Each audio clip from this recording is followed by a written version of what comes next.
রাজধানীর ৮ দিন হাসপাতালে ৬ নবজাতকের মৃত্যুর ঘটনায় দোষীদের বিরুদ্ধে কঠোর ব্যবস্থার হুঁশিয়ারি দিয়েছেন স্বাস্থ্যমন্ত্রী সরদার সাখাওয়াত হোসেন বকুল। দুপুরে কিশোরগঞ্জের শহীদ সৈয়দ নজরুল ইসলাম মেডিকেল কলেজ হাসপাতাল পরিদর্শন শেষে তিনি জানান, এরই মধ্যে ঘটনা তদন্তে কমিটি গঠন করা হয়েছে। যে ঘটনাটা ঘটেছে এটা একটা প্রাইভেট ক্লিনিক। আমি ওদের প্রতি, ওরাও দেশের স্বাস্থ্য সেবার সাথে জড়িত, তবে খুবই দুঃখের সাথে বলি তাদের অবহেলার কারণে আমাদের ৬টা প্রাণ ধরে গিয়েছে। আমরা ওইখানে একটা ইনকোয়ারি কমিটি করা হয়েছে। আমরা যথাযোগ্য যা প্রয়োজন, যতটুকু শাস্তির দরকার সেটা আমরা ব্যবস্থা করবো। এটা থেকে অন্যান্য জায়গায় আমরা মেসেজ করবো। এই বিষয়ে আরো জানাতে মগবাজার থেকে যোগ দিচ্ছেন সহকর্মী নজরুল ইসলাম। নজরুল ইসলাম, এই ঘটনার ফলে কি কোনো মামলা দায়ের করা হয়েছে কিনা এবং অন্য যে ৫ নবজাতক আশঙ্কাজনক রয়েছেন তাদের শারীরিক অবস্থা এখন কেমন, এবং যেই ৬ জন মারা গেছেন তাদেরকে কি পরিবারের কাছে হস্তান্তর করা হয়েছে কিনা?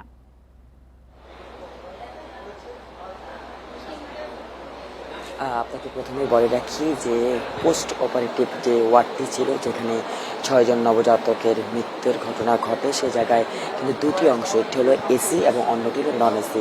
অর্থাৎ নন এসি অংশের পোস্ট অপারেটিভ ওয়ার্ডের নন এসি অংশে যেই একজন বাচ্চাকে এনআইসিতে স্থানান্তর করা হয়েছিল, আমরা তাদের পরিবারের সাথে কথা বলে জানতে পেরেছি সেই নবজাতকটিকে আজ থেকে কিছুক্ষণ আগে আসলে সাধারণ বেডে স্থানান্তর করে হাসপাতাল কর্তৃপক্ষ, এবং সেই পরিবার জানিয়েছে যে তাদের বাচ্চাটি স্বাভাবিক এবং সুস্থ রয়েছে।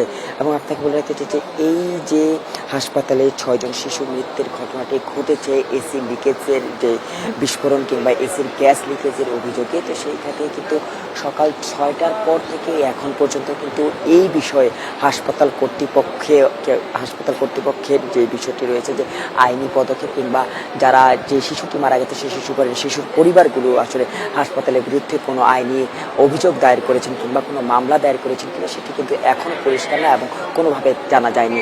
এবং এই ৬ জন শিশুকে কোথায় কিভাবে তারা নিয়ে যাবেন কিংবা তাদেরকে পোস্টমর্টম করা হবে কি হবে না, পরিবারের পক্ষ থেকেও কিন্তু তেমন কিছু তথ্য জানা যায়নি এখন পর্যন্ত, এবং হাসপাতাল কর্তৃপক্ষও কিন্তু সে বিষয়ে কোনোভাবেই কোনো কথা বলছেন না।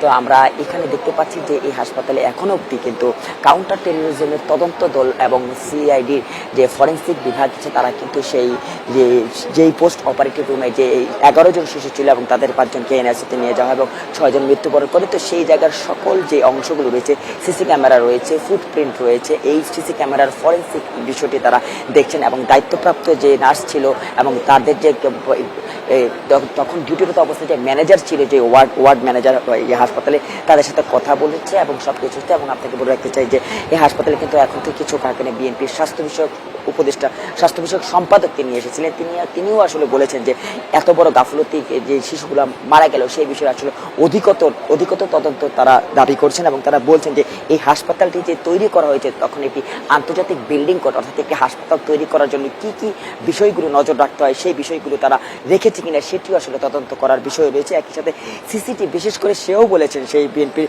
স্বাস্থ্য বিষয়ক সম্পাদক তিনি বলেছিলেন যে ওয়ার্ডে আসা এবং যাওয়ার মধ্যকার যে সিসিটিভির ফুটেজ রয়েছে সেটিরও আসলে ফরেন্সিক তদন্ত দরকার।